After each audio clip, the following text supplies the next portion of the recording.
Here are some things I wish I knew before moving to Colorado Springs. So, first and foremost, it's freaking high up here. And I don't mean it like that. Yeah, we passed that legislation a while ago, but no, elevation wise. And elevation doesn't seem like it would be that big of a deal. But check this out. Number one, it is dry. It is very, very dry here in Colorado Springs. There's not much humidity. And so that dryness can impact your skin. It can make you very, very parched and you need to drink a ton of water.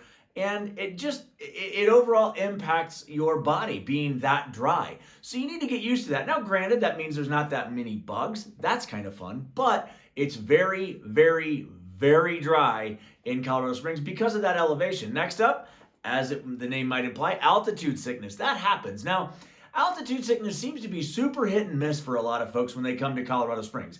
Obviously, we have Pikes Peak. There's a ton of hiking that you can do. And so those who are a little bit more adventurous might not have the same altitude sickness, but you have to drink an absolute ton of water. I don't think that people really understand when they come here, altitude sickness can knock you out for a while. And if you only have a few days when you're here in the Springs, you're going to want to make sure you have a ton of water so you can kind of kick that altitude sickness over to the side.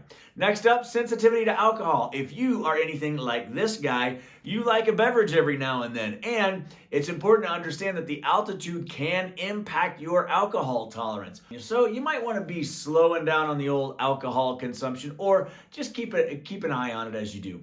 Sunburn. The elevation, we are way closer to the sun here than you are in a lot of spots in the country. No question about it. So make sure that you throw on some suntan lotion if you're going to be outside for anything longer than 20 minutes because the sun is legit. You can get sunburned real quick, especially if you are very, very fair skinned.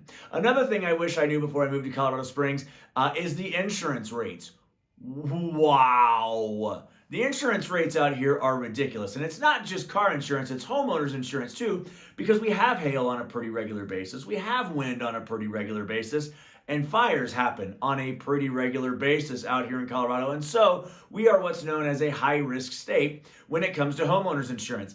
Now, we take it to the car side. The thing I wish I would have known in regards to the insurance on the car side, folks be crazy driving out here in Colorado Springs. It's nuts. Our insurance is so high because of the drivers we have here and the high risk that we are in regards to homeowners insurance. Population growth. I really wish I would have taken a look at how fast that Colorado Springs has grown. Starting in about 1991, it's a pretty steady incline. So over the past 30 years, Colorado Springs has seen substantial, continual, sustained growth. And so there are a ton of people here. And our infrastructure is not really set up to handle the amount of growth that we've had in those 30 years, nor do we have anywhere to go because you'll notice to our west is a giant mountain range. So our infrastructure wasn't very well thought out at all for the type of growth that we have experienced here. And it's been a huge boom. I mean, there are a ton of people in Colorado Springs compared to just 10 years ago, let alone 30 years ago for those who were here at that time. I myself have been out here about 2021 now, but man, it's grown a ton in those 20 years that I've been here. So population growth, it's kind of a big deal. Hey, as always, we hope you found value in today's content. It would mean the world if you went down there, gave us a thumbs up and a like on today's content. It would mean even more if you click that bell down there and subscribe to the channel. We're putting out content every single week to help you make Colorado Springs feel like home.